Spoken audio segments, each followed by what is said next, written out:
After a few challenging months, my family finally seems to be finding balance.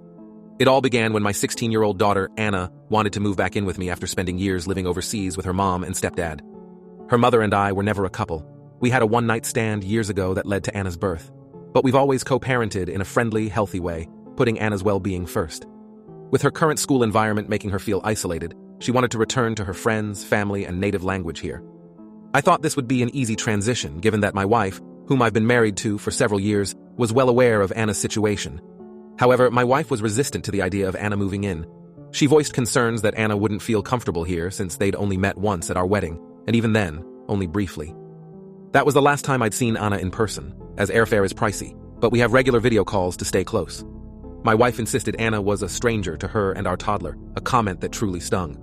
To me, family is family, whether in person or online, and I couldn't comprehend how she felt so detached from my daughter, her stepdaughter. As the discussion heated, I told my wife that my children would always come first. She knew that Anna had a significant place in my life before we even married. Still, my wife argued that Anna living with us full-time would disrupt the balance we'd established in our marriage, even stating that she didn't sign up to be a stepmom. I assured her that no one was asking her to take on full responsibility for Anna. I would continue to handle most of Anna's care as I always had when she stayed with me in the past. However, that reassurance seemed to fall on deaf ears, and soon, we found ourselves at an impasse. Frustrated, I told her she was free to stay elsewhere if she couldn't support Anna's presence here, but in hindsight, I regretted the words. I didn't want my marriage to deteriorate over this, but I also couldn't abandon my daughter when she needed a safe space. My wife and I took some time apart to cool off. After reading through advice online and reflecting, I realized I might have escalated things unnecessarily.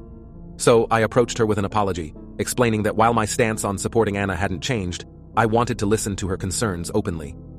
It turned out that there was something deeper at play. She was genuinely jealous of Anna. It wasn't that she disliked her. Rather, she felt uncomfortable with the attention and resources I devoted to her. This feeling had been bubbling up for a while, even going back to when I sent Anna an expensive gift for her birthday. My wife admitted that it bothered her, but she hadn't fully processed why until now. I reassured her that the affection and attention I give to Anna wouldn't detract from our relationship or the love I have for our son. I explained that if we were to have a second child, my time would naturally be split, and Anna was, after all, part of the family too.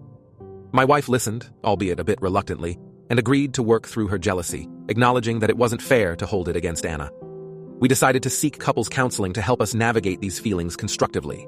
To ease the tension, I suggested they start bonding over video calls before Anna moved in.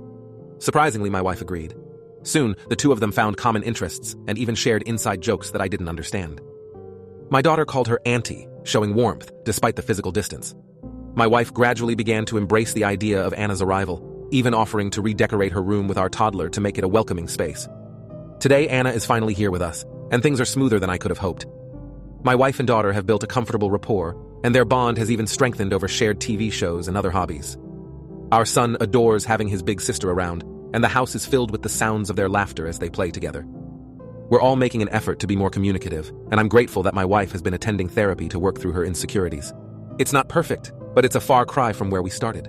This journey has taught me the value of patience and the importance of addressing hidden emotions head-on. I'm relieved to see the family coming together for the sake of both our children and our relationship. Despite some dark days, it feels like we're moving forward in a healthy, positive direction. I know there will always be challenges, but I'm hopeful for the future, and I'll do everything I can to ensure both Anna and my wife feel valued, respected, and loved in this family.